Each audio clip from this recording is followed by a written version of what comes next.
Imagine this. Vienna, 1905.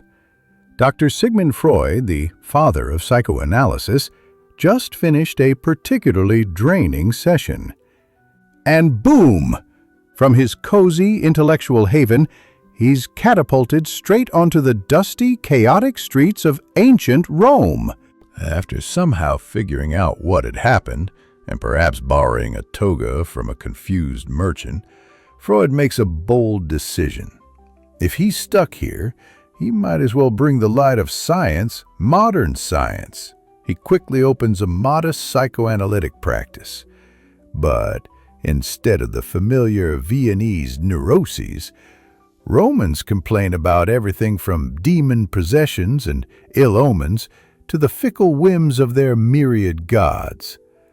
Freud, ever the pragmatist, begins to interpret these divine interventions as symptoms of very human, very earthly anxieties and desires. But then a patient arrives that's beyond his wildest dreams. The supreme general, commander of legions, and future dictator arrives suffering from debilitating migraines and, as it turns out, profoundly disturbing, recurring nightmares.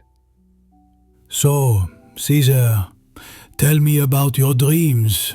I dream of crossing the Rubicon, and every single time, I stumble right at the critical moment. Freud listens intently. He immediately sees in this not just a simple dream, but a potent symbol. Suppressed fear of indecision, a consuming craving for absolute power, and perhaps a deep-seated Oedipus complex tied to his father, the very essence of Rome itself. Freud, undeterred by the Romans' dramatic flair, delves deeper into the labyrinth of Caesar's psyche. He meticulously explains that the migraines aren't some divine curse, but the painful byproduct of the colossal tension between Caesar's powerful ego and his id, the raw, primal hunger for absolute dominance and recognition. And those persistent nightmares of stumbling at the Rubicon, they are potent symbolic manifestations of his deepest fear, the fear of failure, the terror of losing control, and the chilling thought of being ordinary. You fear not defeat, Caesar, but ordinariness. The greatest fear of the truly ambitious is to be just like everyone else. Ordinariness. My divine essence craves a normal life. What happened to Caesar after these groundbreaking sessions? He certainly didn't abandon his ambitions or become a baker, but historians agree he became a little more contemplative. And Freud? He gained an invaluable insight.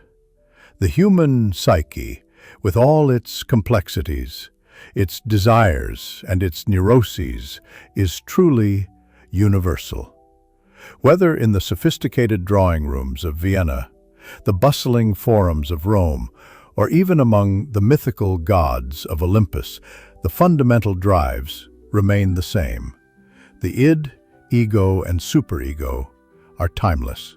So, what do you think? How else would Sigmund Freud have profoundly changed history if he'd landed in different eras with different iconic figures?